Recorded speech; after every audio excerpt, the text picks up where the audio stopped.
우리 성도님들 2023년도를 시작하면서 다짐하고 결단한 것이 무엇이 있을까요? 어저께 한 잡지를 읽다가 아는 얘기입니다. 이런 얘기가 있더라고요. 호랑이는 죽어서 가죽을 남긴다고 하는데, 그렇다면 우리는 무엇을 남겨야 하는가? 라는 얘기를 제 말로 좀 바꿔봤습니다. 우리 성도님들 올 한 해를 살면서 내 삶 속에서 무엇을 남기고 싶으십니까? 저는 목사로도 우리 귀한 성도님들에게 바라는 것은 우리 성도님 삶 속에서 예수님의 이름을 좀 남겼으면 좋겠다라는 마음을 가져보면서 올 한 해 이렇게 표를 잡아봤거든요. 사도들의 삶을 한번 보시기 바랍니다. 베드로, 야고보, 안드레, 많은 사도들이 있지만 그들의 삶 속에서 남긴 건 무엇일까요? 예수 그리스도의 이름이었습니다. 사도 바울이 다메섹 도장에서 예수 그리스도를 구주로 믿고 만나고 난 다음에 그의 삶 속에서 남아있는 건 유일하게 예수 그리스도의 이름밖에 없었습니다. 그렇다면 우리도 2024년도를 시작하면서 나는 올해는 좀 이렇게 살아봐야지, 좀 나는 또 이런 것을 좀 성취해봐야지 하는 많은 다짐과 결단들이 있겠지만, 저는 우리 교회 성도님들에게 드리고 싶은 것은 우리 성도님들 삶 속에서 예수님의 이름을 좀 남겼으면 좋다라고 하는 그런 생각을 가져보게 됩니다. 오늘의 본문의 말씀은요, 마지막 때에 성도들의 바른 신앙생활이 무엇이냐, 그렇다면 그리스도인들이 어떤 모습으로 신앙생활을 해야 하는지 그것들을 알려주고 있습니다. 우리 성도님들 마지막 때라고 하면 우리와 별로 상관이 없다라고 생각이 들겠지요. 성경에 보면요, 예수님이 승천하시고 때부터 지금까지가 마지막 때입니다. 아니 2000년이나 지났는데요, 무슨 마지막입니까? 아직도 살 날이 창창 남았고 세상은 발전하고 있는데 아직 멀었습니다 라고 하실지 모르겠습니다. 그런데요, 하나님의 시간 개념과 우리의 시간 개념은 다릅니다. 우리는 1분 60초 그리고 1시간 60분 하루 이렇게 지나가잖아요. 그런데 하나님의 시간 개념을 보니까요, 1000년이 하루 같고 하루가 1000년 같다라고 하시더라고요. 그러니까 우리의 입장에서는 예수님이 승천하시고 난 뒤에 2000년이 흘렀지만 이틀밖에 지나지 않을 수도 있다는 겁니다. 그리고 예수님께 승천하실 때에 바로 너희들이 보는 것 같이 다시 재림하겠다라고 말씀하셨거든요. 그 초대교회 성도들은요, 예수님께서 이제 곧 오신다라는 마음을 가지고 하루하루 정말 열심히 살았습니다. 믿음을 다해 정말 예수님의 이름으로 살았습니다. 그렇다면 우리도 지금 마지막 때이죠. 그것을 또 확실한 게 뭐냐면, 어저께 뉴스를 보는데 이런 얘기가 나더라고요. 지난 12월 달에 감옥에 있다가 이제 출소한 분이 있는데 여성 2분을 살해를 했습니다. 쫓기다가 3일 만에 붙잡혀져서 이제 인터뷰를 하면서 기자가 묻습니다. 왜 살인했습니까? 라고 했더니 아주 기가 막힌 대답을 나오더라고요.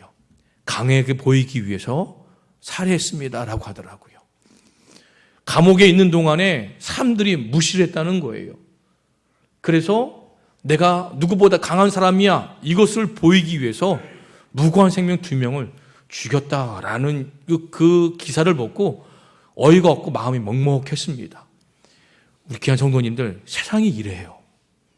그러니 마지막 때 아니라고, 앞으로 과학을 발전하고 세상은 발전할 거라고 어떻게 그렇게 장담할 수 있겠습니까? 물론 우리가 편의상 우리가 살아가는 모든 것들이 좋아져요. 하지만 갈수록 사람은 악해져 갑니다. 물질이 풍요롭고 세상은 날로 기술이 발전할지는 모르지만 사람은요, 자기밖에 몰라가고 그리고 악해져 가고 있습니다. 그 말은 즉슨 예수님께서 오실 때가 멀지 않았다는 겁니다. 이렇게 마지막에 가까웠다라고 베드로는 말하면서 이렇게 얘기를 합니다.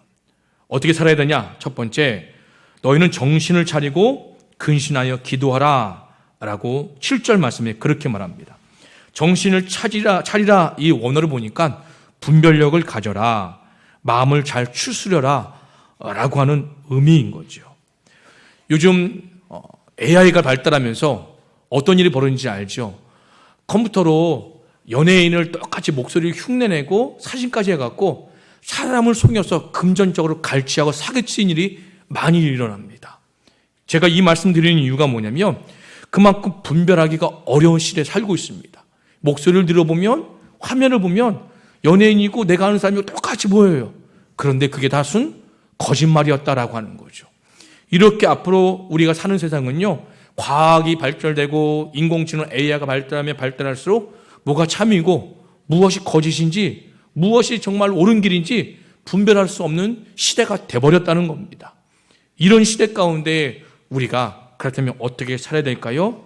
근신하여 기도하라 라고 하는 거죠. 근신하여 기도하라 이 말씀은 어떤 상황이나 환경에도 기도하기 위해 마음과 정신을 맑게 하라라고 하는 그런 가르침입니다. 그러니까 너희는 정신을 차리고 근신하여 기도하라, 이걸 다르게 표현하면 정신을 차려라, 그리고 기도하기 위해 맑은 정신을 유지하라 라고 이렇게 이해할 수 있다는 겁니다. 그러니까는 자제심을 가지고 환경에 따라, 조건에 따라 마음이 요동하지 않고 냉정하게 내 자신의 신앙을 지키라라고 하는 겁니다. 이것이 바로 그리스도인의 바른 신앙생활이라고 가르쳐주고 있는 거죠. 그리고 두 번째는 이렇게 말합니다. 서로 사랑할지니 사랑은 허다한 죄를 덮는다라고 하는 겁니다. 그리스도인 서로 간에 가져야 할 바람직한 신앙 제사는 바로 열심을 다해 뜨겁게 서로 사랑하는 겁니다. 자, 그러면서 하는 얘기가 뭐냐? 사랑은 허다한 죄를 덮는다라고 말합니다. 덮는다라는 것은 뭐냐면 사라지게 하다, 지우다라는 의미가 있습니다. 8절 말씀을 좀 더 쉽게 설명하기 위해서 마태복음 18장 21절 35절에 보면은 1만 달란트 빚진 자의 이야기가 나옵니다. 어떤 사람이 그날의 임금에게 1만 달란트 빚져요. 이 액수는 환산해 보면 얼마다, 이게 중요한 게 아니라 평생을 갚아도 갚지 못한 빚이 있는 사람이었다라고 이해하시면 될 것 같습니다. 그런데요, 이 왕은요, 그 사람이 처지를 보고 너무 안타깝고 불쌍해서 다 용서를 해줍니다. 탕감을 해줘요. 그리고 이 사람은 홀가분한 마음을 가지고 길을 가다가 자기에게 100데나리온, 빚을 진 사람을 만나게 됩니다. 그렇다면 우리가 상식적으로 보면 그 많은 빚을 탕감해 주었기 때문에 나 또한 상대를 그 빚진 거를 탕감해 주고 해주는 게 맞다고 생각이 들지 않습니까? 그런데 이 사람은요, 멱살을 잡고 막 흔들면서 내 돈 갚아라, 내 돈 갚아라 이렇게 얘기를 합니다. 결국은 갚을 처지가 안 되다 보니 어떤 일이 벌었냐? 이 빚진 자를요, 감옥에 가다 버려요. 이 소식을 들은 임금님은 노를 내면서 당장 그 사람 잡아와서 감옥에 가다 버린다는 거죠. 무슨 말입니까? 결국은 뭐예요? 사랑은 허다한 죄를 덮는다. 이것은 뭐냐면 우리 성도님들 요즘 세상에 어떻습니까? 갑이 을을 인간 취급하던가요? 비인간 취급합니다. 서로 간에 그리고 무시하는 것이 일상화되어 버렸습니다. 무시당하지 않기 위해서는 어떻게 해요? 있는 척하고 그리고 똑똑한 척하고 그런 척을 해야지만 무시당하지 않고 살아갈 수 있는 세상이 돼버렸다는 거죠. 그리고 더 나아가 요즘 어떻습니까? 일 시켜놓고 임금을 주지 않은 일들이 너무나도 우리 사회 속에서 많이 있다는 겁니다. 그런데 서로 사랑하게 되면 이런 일들이 일어나지 않는다는 거죠. 그러니까 예수 그리스도를 구주로 믿는 우리가 서로 사랑하게 되면 비인간 취급받는 일이 줄어들 것이요, 서로 간에 무시한 일이 줄어들 것이요, 또 임금을 주지 않고 일 부려먹는 그런 일 또한 줄어들 것이라는 건 얘기를 한 겁니다. 그러니까 우리 예수 믿는 사람만큼은 그런 일이 일어나지 않도록, 그런 슬픈 일, 아픈 일, 마음에 멍드는 일이 일어나지 않도록 우리가 뜨겁게 서로 사랑하자라고 하는 거죠. 이것이 바로 우리가 이 말세에 살아가야 될 방법이다, 모습이다 라고 예수님 우리에게 가르쳐주고 있다는 겁니다. 그리고 세 번째 이렇게 말합니다. 10절에 보니까 선한 청지기 같이 서로 봉사하라 라고 말합니다. 그러면서 무엇으로? 각자에게 주신 은사를 가지고 선한 청지기 같이 서로 봉사하라. 은사는 무엇일까요? 하나님께서 하나님의 일을 잘할 수 있도록 내가 잘하는 것이죠. 우리 귀한 성도님들 딱 보면요, 저는 잘 못하지만 성도님이 잘하는 것이 있어요. 그리고 성도님이 잘하는 것 중에 또 남이 더 잘하거나 혹은 나는 못하는 부분에서 저 사람이 잘해서 나를 도와줄 수 있는 게 얼마나 많은지 모릅니다. 서로가 우리는요, 혼자 살아갈 수 없는 세상 속에 살고 있어요. 서로가 도와주고, 서로가 아껴주고, 보듬어주고, 협력하면서 살아가야 되는 거죠. 그런데요, 이렇게 하나님께 주신 은사를 나의 영광을 위해서, 내 유익을 위해서, 나의 성공을 위해서, 나의 명예를 위해서 살아가는 이들이 세상 살아가는 방식입니다. 그런데요, 우리 주님께서는 선한 청지기 같이, 청지기가 뭘까요? 하나님이 맡기신 일을 하는 사람입니다. 서로 봉사하라. 봉사는 뭐예요? 값없이 하는 것이요, 대가를 바라고 하는 것이 아닙니다. 그러니까 하나님께서 나에게 잘할 수 있는 것을 주셨는데 그것을 나 자신만을 위해서, 나의 유익만을 위해서, 나의 금전적인 이익을 위해서만 하지 말고 하나님께서 맡기신 일을 너게요, 너를 위해서, 다른 일을 위해서, 서로를 위해서 값없이, 대가 없이 이렇게 봉사하라라고 이렇게 말하고 있는 겁니다. 그러면서 하는 말이, 근신하여 기도할 때에, 서로 사랑할 때에, 그리고 대접할 때에, 서로 청지기같이 봉사할 때에, 그러면서 어떻게 해야 되는지 그 방법을 11절 말씀에 가르쳐주고 있습니다. 11절은 뭐냐면, 누가 말하라면 하나님의 말씀을 하는 것 같이 하고 라고 말합니다. 그러니까 뭐예요? 말할 때에 신중하게 하라. 그리고 다른 사람의 아픔을 주지 말고 하나님의 영광이 드러날 수 있도록 말을 하라라고 합니다. 우리 귀한 성도님들 말 때문에 상처 많이 받으시죠? 말 때문에 행복하기도 하시죠? 우리는 딱 보니까 살아가면서 큰 것 때문에 상처받고 화나고 그런 게 아니더라고요.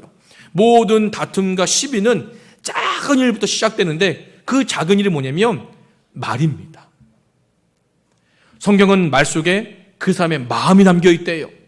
말 한마디도 천냥빚을 갚는다고 우리가 알고 속담이 있습니다. 그런데 말을 하려면 내가 하고 싶은 말, 그리고 내가 서운한 말, 나에게 좋은 말, 이런 말이 아니라 말씀을 하는 것 같이, 하나님 말씀을 하는 것 같이 신중하고 말 한마디 한마디 속에 내가 드러나는 것이 아니라 하나님이 드러나도록 그렇게 말을 하라라고 이야기를 합니다. 그러면서 봉사하려면 하나님이 공급하신 힘으로 하는 거라 이렇게 가르쳐주고 있습니다.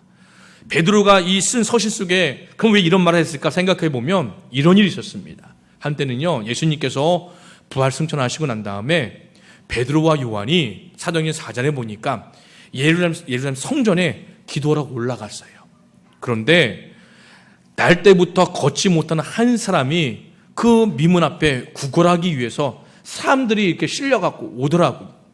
그래서 베드로가 요한이 지나가니까 구걸하면 뭔가 얻을 줄 알고 이렇게 다가갔는데 그 당시에 베드로 요한은 가지고 있는 것이라고는 아무것도 없었습니다.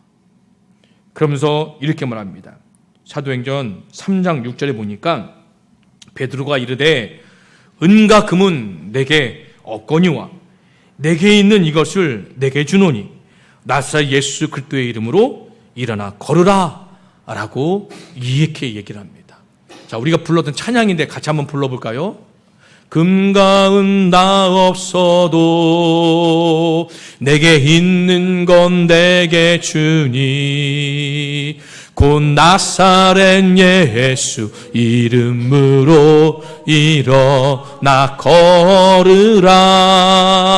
그는 걸었네 뛰었네 찬양했네. 그는 걸었네 뛰었네 찬양했네. 곧 나사렛 예수 이름으로 일어나 걸으라. 아멘. 베드로는 우리가 가지고 있는 것이 없었습니다. 그럼에도 불구하고 우리가 없는 것을 가지고 있었습니다. 그것이 무엇이냐? 바로 예수 그리스도의 이름이었다는 거지요. 우리 귀한 성도님들, 예수님의 이름 나에게 무엇으로 생각하고 있습니까? 저에게 예수님의 이름은요, 소망입니다. 예수님의 이름은요, 저의 인생입니다. 그렇기 때문에 베드로는 이것을 알았기 때문에 무엇을 하거든 봉사하려거든 내 힘, 내 능력 이것이 아니라 하나님의 이름, 예수 그리스도의 이름으로 하라는 거죠. 우리 성도님들, 기도는요 기독교만의 전유물이 아닙니다. 모든 사람들이 기도를 해요. 이효령 교수님이 그러더라고요. 다 기도한대요. 예수 믿지 않는 사람들 기도한대요. 그 기도하는 게 뭐냐? 하늘을 바라보는 것도, 바다를 이렇게 보는 것도, 묵상하고 명상하는 것도 다 기도를 하는 거예요. 사람은 누구나 다 기도하면서 산대요. 근데 그 기도에 힘이 실려면 누구의 이름으로 기도해야 될까요? 예수님의 이름으로 기도해야 된다는 겁니다. 그리고 성도님들, 다 사랑하며 살아갑니다. 소중히 여기며 살아갑니다. 그런데요, 예수님의 이름으로 사랑하게 되면 허다한 죄까지 덮는, 무마시키는 그런 능력이 나타난다는 겁니다. 예수님의 이름으로 사랑하게 되면 세상을 변화시킬 수 있어요. 예수님의 이름으로 사랑하게 되면 우리의 바꿔야 될 환경들이 변화될 수 있다는 겁니다. 그리고 예수님의 이름으로 봉사를 하게 되면 내 이름이 드러나지 않더라도 나는 만족할 수 있고, 내가 남들로부터 칭찬을 받지 않아도 그래도 나는 좋을 수 있다는 거예요. 왜요? 내 이름 앞에 예수 그리스도의 이름이 먼저이기 때문에 그런 거죠. 그렇기 때문에 베드로는 예수님의 이름으로 하라 우리에게 알려주고 있습니다. 자, 그렇다면 우리 귀한 성도님들, 왜 우리가 예수님의 이름으로 살고, 예수님의 이름으로 기도하고, 예수님의 이름으로 사랑하고, 예수님의 이름으로 봉사해야 될까요? 11절 후반부에 이렇게 말합니다. 하나님이 영광을 받으시게 하려 합니다. 우리의 삶의 목적이 무엇입니까? 하나님이 영광을 받으시는 거예요. 우리 귀한 성도님들, 시간을 쪼개서 이렇게 집에서 쉬고 싶은데 나와서 예배드리는 이유가 무엇입니까? 은혜에 감사해서 내 삶을 통해서 하나님께 영광을 받으시기 위해서 예배드리는 거죠. 우리 귀한 성도님들, 귀한 예물 드리셨습니다. 벌기도 힘든데, 너무나 수고하고 힘들게 벌었는데 갚을 것도 많고 쓸 것도 많은데 이렇게 예물 드린 이유가 뭐예요? 하나님이 영광을 받으시기 위해서 마음을 다해 믿음을 드린 거 아닙니까? 그렇기 때문에 우리가 예수님의 이름으로 살아야 한다는 겁니다. 우리 귀한 성도님들, 2023년도 내 마음속에 예수님의 이름 새기시기 바랍니다. 예수님의 이름으로 기도하시고, 예수님의 이름을 뜨겁게 사랑하시고, 예수님의 이름으로 열심히 일하시고, 예수님의 이름으로 열심히 또 취미생활도 하시고, 예수님의 이름으로 건강하시고, 예수님의 이름으로, 오직 예수님의 이름으로 할 때에 우리 주님께서는 내가 생각하는 것보다 더 선한 것으로, 더 좋은 것으로 나를 채워주시고, 그 예수님의 이름으로 살아간 내 삶 속에서 하나님의 영광이 드러나도록 우리의 삶을 인도해 주실 거라는 겁니다. 그렇기 때문에 귀한 성도님들, 예수님의 이름으로 올 한 해 승리하시는 한 해가 되기를 간절히 소망합니다.